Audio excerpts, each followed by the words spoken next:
Bonjour passionnés de F1. Aujourd'hui je vais vous résumer jour par jour la première semaine d'essais hivernaux 2017 de Formule 1 qui se déroulait du 27 février au 2 mars sur le circuit de Montmeló en Espagne. Pour cette première journée d'essais, Mercedes a conclu la journée avec plus de 152 tours au compteur et le meilleur temps a été effectué en la personne de Lewis Hamilton en 1:21.765 en tendre.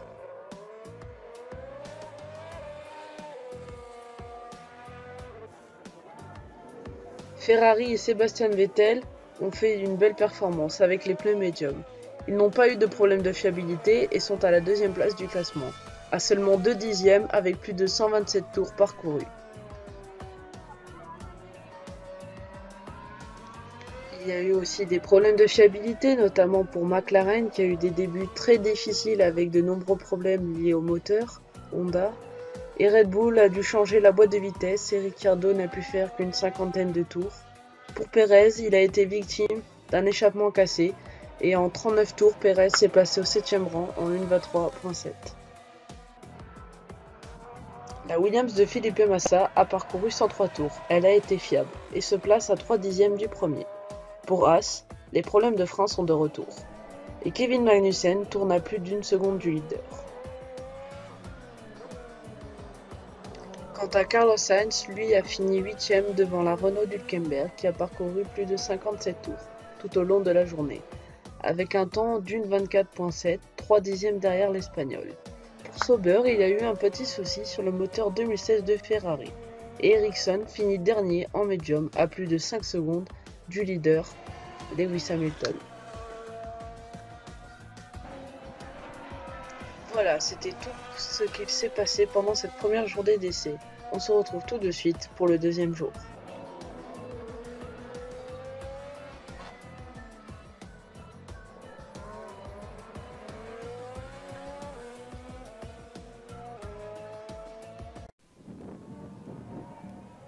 Sur cette deuxième journée d'essai, Ferrari et Mercedes ont encore été aux avant-postes sans aucun souci de fiabilité.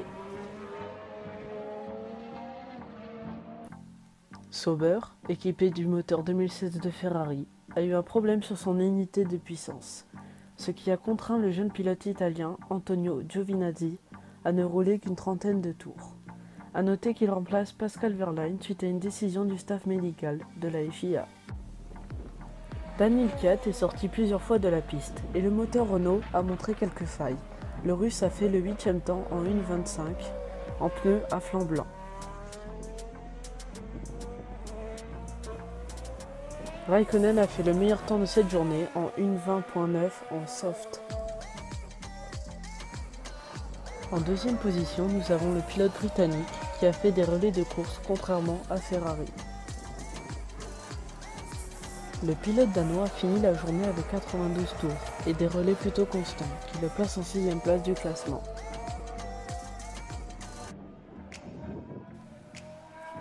Valtteri Bottas a légèrement glissé sur le vibreur, qui suit le virage 9, et a endommagé son aileron mais rien de bien grave.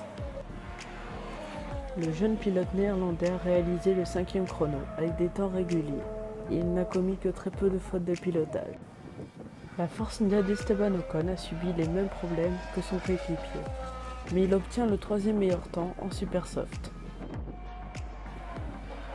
J'espère que ce petit résumé vous a plu et on se retrouve tout de suite pour le résumé de la 3e journée d'essai. Pendant cette 3e journée d'essai, Valtteri Bottas a fait le meilleur temps de la séance, avec un 1:19.7, un temps époustouflant fait en gomme ultra soft. Il a largement battu la pole de l'année dernière de plus de 2 secondes. Suivi de près de la SF70H de Sebastian Vettel, qui a réalisé un chrono à seulement 2 dixièmes de Bottas avec des pneus plus durs, mais on ne connaît pas la quantité de carburant. Red Bull a eu le même problème que Force India lors des 2 premiers jours, mais le pilote australien a pu faire 70 tours et récolter pas mal de données pour son équipe. Son meilleur temps est de 1:21.1 en soft. Julian Palmer est sorti de la piste et a fini dans les graviers. Il a provoqué un drapeau rouge et a fini 4e.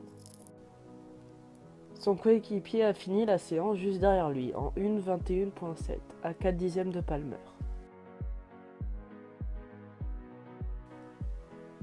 Le pilote canadien Lance Stroll, âgé de seulement 18 ans, a fait plusieurs erreurs, dont une qui a été préjudiciable pour Williams, puisqu'il a endommagé le châssis et l'aileron en fin de journée.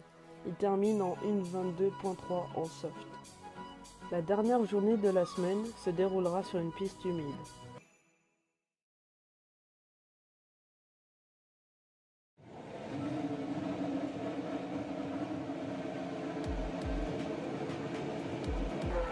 Sur cette première semaine, Ferrari a été fiable et performante, que ce soit sur le sec ou sous une piste mouillée. Mais reste à savoir si elle roulait à vide ou avec le plein, comme Mercedes. Et on en saura plus pendant la deuxième semaine d'essais hivernaux. C'est Max Verstappen qui suit Raikkonen à la fin de la journée, 9 dixièmes derrière le pilote finlandais. Antonio Giovinazzi réalise le 5e temps à 1 seconde 2 du leader. Pas de problème technique et mécanique à signaler chez Sauber.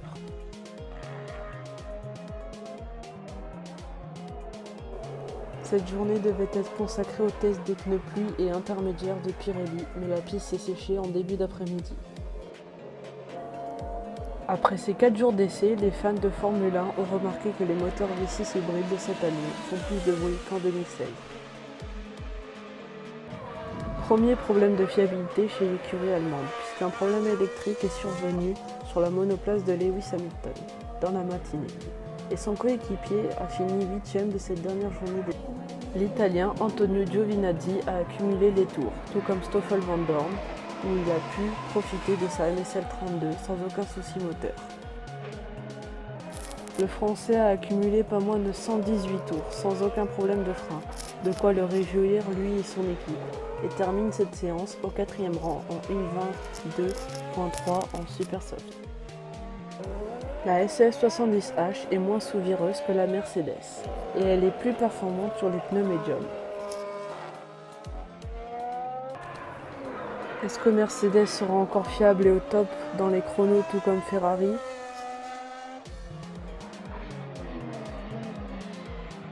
Est-ce que Renault confirmera sa bonne forme et sera plus fiable au niveau moteur ? Est-ce que les problèmes de Honda continueront ? Nous verrons ça lors de la deuxième semaine d'essai de pré-saison.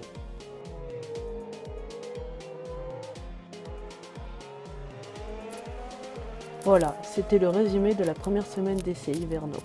Je vous souhaite une bonne semaine et on se retrouve le week-end prochain pour le résumé de la deuxième semaine. Et d'ici là, portez-vous bien et vive la Formule 1.